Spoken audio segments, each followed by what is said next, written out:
Just a week after returning to her work solving the paper crafting problems of the day, our sparkling heroine finds herself at CHA, the annual trade show for the crafting industry. Surrounded by collections of new products and far more people than normal, she takes on a special CHA adventure. I have plenty of paper, both new and old. I feel better about buying new paper when I use some of what I have. Is there a look that would work with most any collection I have to hand? It would be great to have a good plan for using my scraps and 6x6 papers. Glitter Girl, can you help? Of course I can. Today I'm going to show you this using brand new supplies from the Starshine collection from American Crafts, and I have a single photo, but this idea can be used with multiple photos. You just need to extend the size of the stack of layers. So I'm starting with my picture first, and this is great for using scraps and 6x6 pads. And so I'm going to use a few different 6x6 pattern papers that I've taken from that Starshine paper pad. And then also this B-side. So I've used part of this paper, but I have all of this left over, so I'm going to use some of that as well. So I have this big bold print in the background, and I'm following this natural line because your eye is always going to go to that change in direction here, and it's about a third of the way over, so you're using the rule of thirds to divide the page into the strongest parts. And this space here, about a third of the way up, is going to be a really strong point in that whole design. So that's where I'm going to start with my photo, and everything's going to build out from there. When I'm looking at creating my initial stack of layers, I want to have contrast that flatters everything. So I'm using these 4 papers, and I have something that's dark, something that's light, and then I have the 2 colors from the background here. And I've kept it to a cream rather than a white because this background is cream as well. So those will complement each other and won't have too much of a disconnect. But I could put these in various orders and they'll look different, obviously. And if I were to do this and have the blue and then the red, then the light blue and the cream, I have all my high contrast here, the dark and the bright of these two, and then these two are both sort of medium tone prints going to a pale, and they're very close. So if I put them together, they're not quite as flattering because these two look really heavy and they're separate. Likewise, if I take the red away from that, maybe I put the red at the back, and I put it in this order, now I have my 2 blues together. The red feels disconnected, and it means that I'm going to have this red next to this red, and this is quite a bold stripe here. And then this cream at the top is going to get a little bit lost in the design. So what I find is if I have a color that is going to offer contrast to the background, so this shade is not represented here, and it's a dark color that offers me contrast against what's here, that's going to be my strongest choice to use as the background of this stack. So that one's going to go at the bottom of the stack, as it were. And then I can have some contrast. So I could have this word print, because that gives me the contrast against the navy. Then I could break that up with some red, and then I could top that with the lighter blue. And now I have a nice balance to have dark, light, bright, pale, and then my photo, I just check my last step is to make sure that whatever is next to the photo complements the picture and doesn't detract from it or clash in a way that's going to upset my eye. So now I just start cutting the boxes to be one slightly bigger than the next. And with layered stacks, I don't need everything to be perfect. You can use a trimmer if you would prefer to have nice, perfectly straight lines. But I just hold one up to the next and make sure that each box is a little bigger than the last one. But they don't have to be equally bigger. I don't need to have each one be a 1/4 of an inch or 5 millimeters bigger than the last one. But if you want to be that mathematical about it, you certainly can. But I'll show you in just a second why I'm not that worried about it being exact. One more.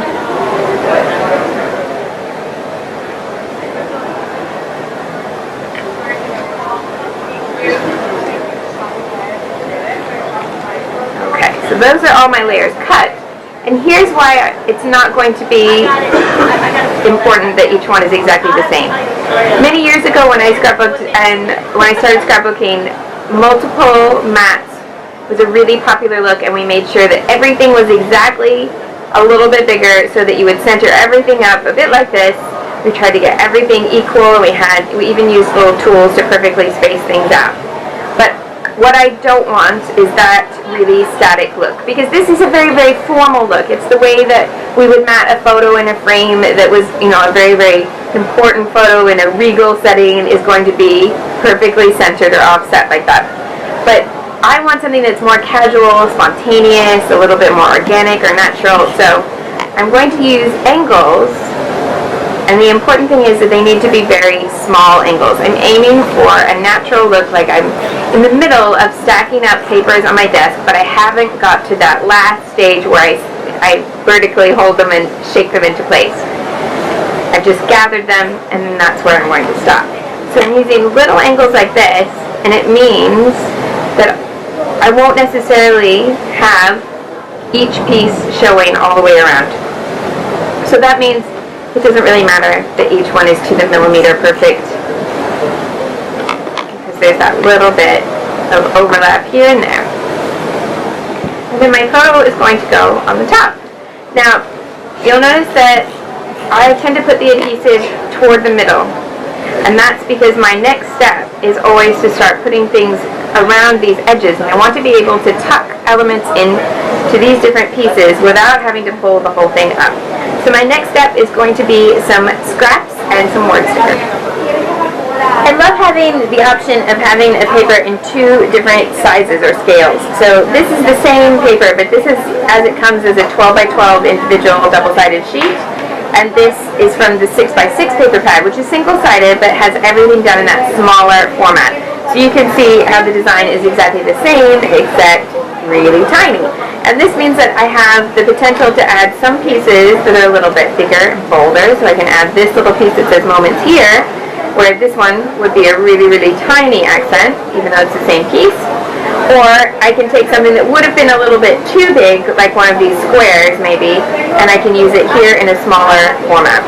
So that's one thing that I find really useful for adding around the edges. This is another one. These are the branding strips that come on the bottom of the pattern papers, like this. And they each have a pattern on the back. So I like keeping those on my desk so that I can find a way to tuck them in and mix and match. And then I have these word stickers and tiny, tiny little letters. And they are just the right size. They're a little bit shorter than we've done in the past, so that I can go ahead and tuck them in and still have plenty of room for the layers to show. I know that in this composition all my empty space is here, so I'm keeping in mind that I'll want to add a title and journaling space over to the left here. So I'm going to go ahead and do some bits and pieces of the layering here, but I'm going to keep it to the top, right, and bottom of the photo. I'll go ahead and adhere that larger piece just where I had it.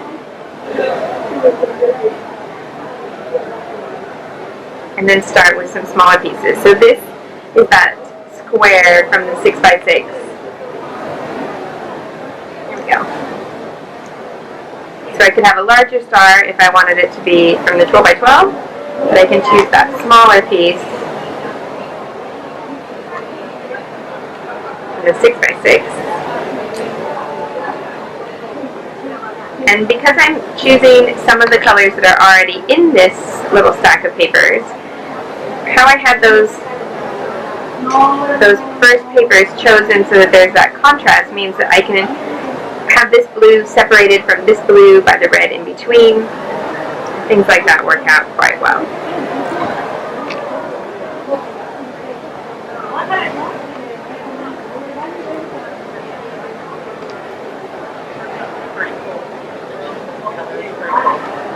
And then with this bigger piece here, it would be nice to have some small details around it, so I can have a look at what little pieces might be the best mix. I'm just reading through all the quotes to make sure I pick the best option. I think I'd rather have something here that's a little bit paler.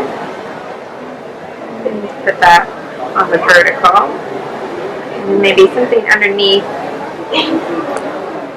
I tried this one, but I think that's going to be too much contrast. Yeah, that's just a little bit too bold based on the other pieces that I've picked. So have another look. Maybe these little arrows would be a better match, especially if I can pick the end that has the colors that are similar to what I used. So I have red, blue, gray.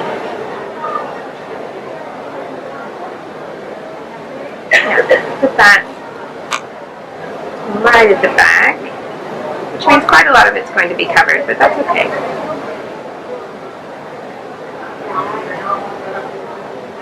Okay, that's enough for there, and I'll go ahead and put my journaling boxes in. Now, this is another thing where a paper that in 12 by 12 has journaling lines, they might be really big for the format of the page. This one is 6 by 6, so that same design is going to be a bit smaller. I'm just going to pick this up a little bit to judge how far I want this to go across the page. I think that's going to give me a nice little mix. Now I could do another stack of paper here, but I want the attention to go to the photo here rather than the journaling box. I want the journaling box to be there and to be visible, but in this particular instance I want the photo to be the star of the page. So I'm going to just stack the paper behind that and not map this in any way.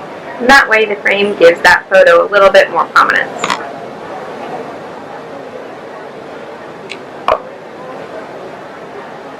I'm just looking at this and trying to keep a somewhat even frame around the edge, but I'm not so worried that I want to measure anything like that. Now, this is divided into boxes, and this one looks more like a title space to me, so I'm going to grab some stickers to spell out my title.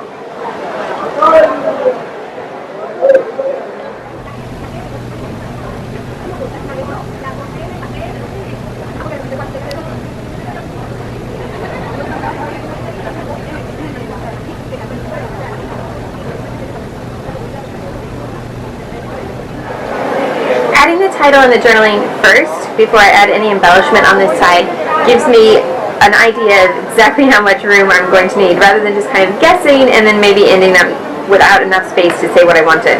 So I have all my words down, and now I have space to embellish, and I can finish embellishing around this corner. So I've chosen, again, to go with the 6 by 6 rather than the full 12 by 12, so that I can have pieces like this in a smaller size that will fit well in this little area here. And I could tuck it all the way over here and make it more connected to the journaling, or I can choose to layer it in and make it connect the journaling to the photo. So that's what I'm going to do in this case. Tuck it just underneath the edge there of the red, and I like it connecting the red because I have these tiny little red lines and text over here to the red paper, and this kind of forms a little bit of a graphic bridge from this gap to here. And it still works as text, so it feels like these boxes that should be filled in with text still has text, it's just a little bit of a different format. And from here I can start to see if I want any more paper layers, if I want to add in things that are a different texture. And I think I have enough that's just plain paper at this point, and I'd like to try adding some different things. I like it when things like these flare badges come on a clear plastic backing, because then I can just move them around to try and find what would go best. Because there are sometimes when the one that works the best is not what you would expect. Like this orange balloon I would never have picked because I don't have orange much. There's a tiny bit here, but there's not oranges in a main color in this collection of bits and pieces here. But I quite like how that looks right there. But then that also made me try this one, which the light bulb is a little bit more of a metaphorical link to what I journaled there. And I like how it looks, and it just brings a little bit of yellow here, which is a happy coincidence, is the farthest color here. So that brings that together. Also makes me then think I want a little splash of yellow down here. So I am thinking, instead of doing more badges or anything like that, that it would be a great place to bring in some chipboard, and maybe some yellow chipboard stars would be a nice little finishing touch in this corner. Now this chipboard sticker set did start with lots of yellow stars, but that tends to be the first thing that I use. So I just have these tiny 2 little yellow stars left, So I'm going to use them in this little corner on their own and place them so that they are overlapping several layers. And ideally I wish that I still had 3 left, but that's okay. I've used them on other projects and that's okay. And just looking at any other things that I could use to finish these layers. I think what I'll use as my last finishing touch is a paperclip, because they always look quite good in mixes of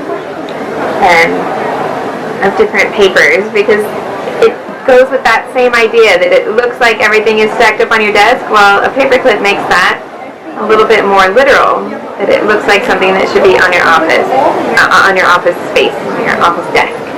I'm going to actually clip it here at the back though, because I like how these two shapes play off each other if I can just get this at a little bit of an angle, which I suppose does mean you're not seeing so much of the paperclip itself as you are just the epoxy in the silver circle. But in this particular grouping, I just think that that's a nicer balance to have the 2 circles and then the 1 large text piece there as a little bit of a triangle on its own.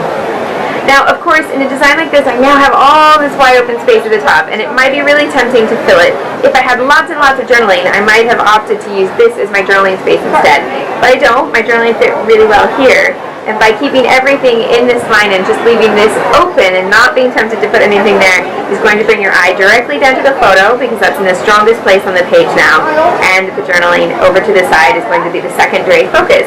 Those are the important things for me, so I hope that looks really complete and everything looks finished. Thanks so much for watching, and I hope to see you soon. Bye-bye.